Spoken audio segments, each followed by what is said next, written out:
Well, welcome back to Living in the Tennessee Bottoms. This morning, we're going to start some fencing. Showed you in the other video that we had divided our chicken pens, and that's what our intentions was. So I showed you our string here that we got.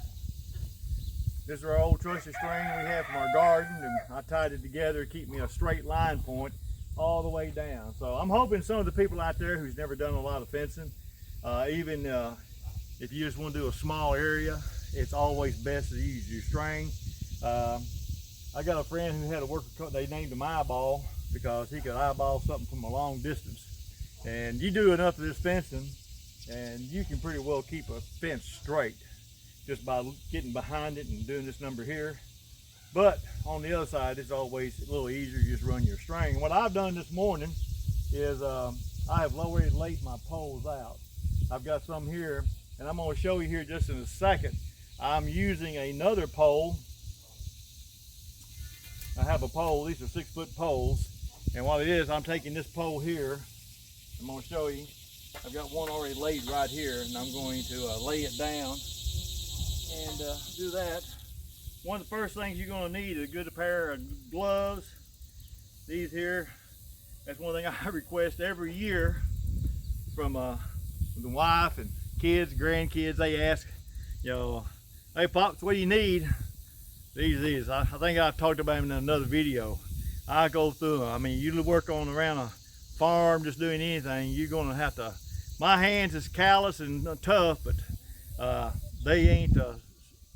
We would say, I can't use the right word here, about tears and bruises. You know what I mean?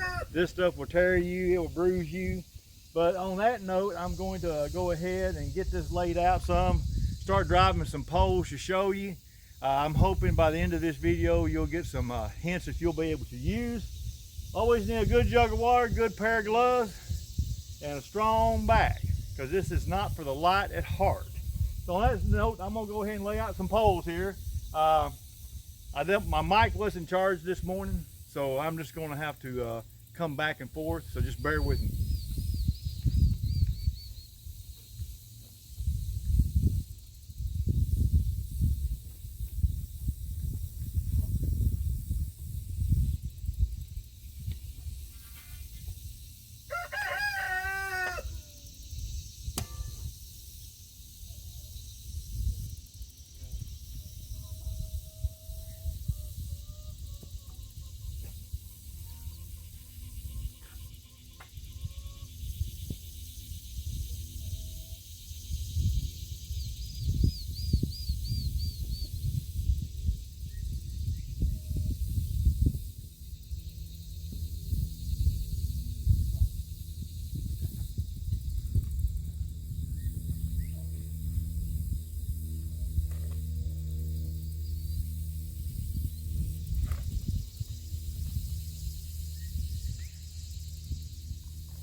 As you can see, we've got a nice little distance to go, so we're going to go ahead and get to driving some poles.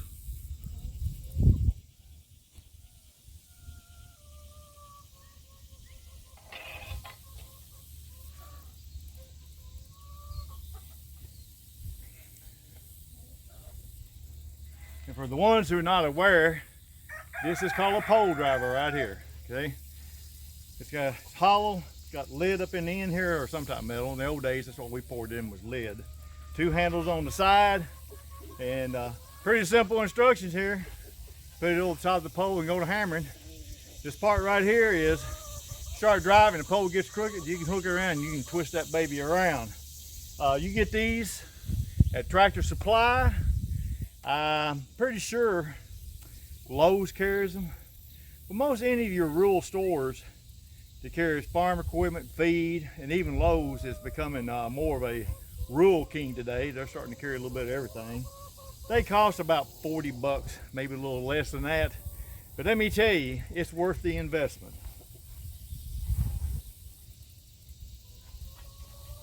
Take your pole and get it next to the edge of your string the best you can there. And once you get her halfway straight, grab your pole driver, put her over the top.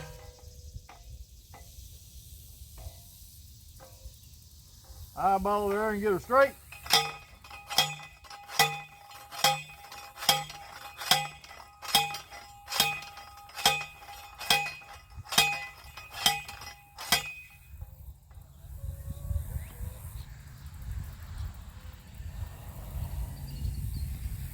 And on the end of your pole here, you can see it's got this like barb on it. What it is, this is going to go down into the ground. You want to drive your pole up to about right along there. You can drive it deeper if you want. Therefore, when it gets in the ground, it's got something that's going to anchor it. It's not that easy to pull out. And I'm going to drive my poles down so far. I'm not going to drive them all the way in yet, because I may have to move a couple. But we're going to continue on here.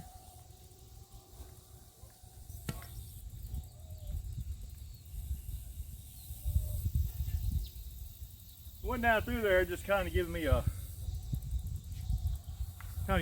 just a layout plan. But once you start to driving, you got to get your measurement stick here that I got, just another pole. You don't have the barb on the end of it. And I'm going to lay one against this pole, and I'm going to drive the other one at the other end. That's what I'm going to drive it at.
All right, I've got all the poles drove now, all the way down to the other fence over there. You can see on my string here, what I'm wanting to show you on this string is while you are driving, if you're not careful, one pole will get up against it like that, and it'll push your string out. Every time you drive so many poles, you gotta go back and look to make sure that pole is off of that string. Another word of precaution I'd like to give you here, and I'm gonna try to speak louder. I'm sorry, the microphones are dead this morning, like I told you. In the process of driving this pole, what's going to happen, and it can happen and it will happen. It happened to me. I was driving one day, this years ago. I was on the back side of the pasture over there, and I probably done drove about 30 poles that day. Needless to say, you tired, you wore out, it's hot, and I was finishing up. I was down to my last 3 or 4 poles, and what happens as you're driving this pole, it starts out up here, and you can raise that driver up and you can really come down with it. You can really hammer it in. But as you get shorter, as this pole goes into the ground, you got to shorten your stroke. Because what's going to happen right here is when I come up, you got to shorten that stroke on what you're doing. Because you come up too high, it will come off the top of that pole. These poles here are a little taller. My poles I had were a little shorter. I think they were 5-foot poles. These are 6 foot. But on that 5-foot pole, as I came up, that thing came off and came over, hit me right in the top of the head. And I'm gonna tell you, you are no match for this pole driver. It will take you to your knees. It laid my head open, blood went everywhere. It was like I was killing hogs. I had so much blood on me. Long story behind that. Don't ask Miss Libby about it, because she wasn't a happy camper. Because I'm making a long story short, I tried to go to the hospital without her knowing about it. And I got all kinds of war stories to tell about what's happened down here on this farm. But that being noted, always use precaution, use your gloves. Got my water sitting over here. I've been drinking the fire out of it. Make sure you got plenty of water. And you can tell I've already broke a sweat. So now what I'm going to do is I'm going to take my string down. I'm going to go get my fencing to start pulling down through here. And then I'll show you what we're going to be doing as we do that. So just stay tuned and we'll be right back. Okay, I'm going to show you the difference this morning right here as we've been driving poles. You can see there's just a few inches, they're about 6 inches different. They make poles taller and shorter than this, and this is one of the shorter poles I was talking about. Once you drive this one here about 8 to 10 inches in the ground, you can see how short it will be. That's the one I was talking about, the pole driver came off. But on that note, and these are, we recycle these across the whole farm. I mean, they cost anywhere from $5 to $10 a piece. It's going on the height of them and all that good stuff. And you can hear the rooster, he's happy this morning. Going to divide them too. We got a couple roosters we're fixing to divide it. But what I was going to show you, I showed you in a video a while back, I think back in the spring, but some may not have seen it. Let me pick this right here up. All right. Hang on a minute. Got too much stuff in my hands. This is a pole puller. You can also buy it at Tractor Supply, Rural King, Lowe's, and the way it works, see this notch right here? Let me turn it around. See that notch right there? It's going, your pole's going to slide up in it. And let me pick a pole up. I'll show you right here.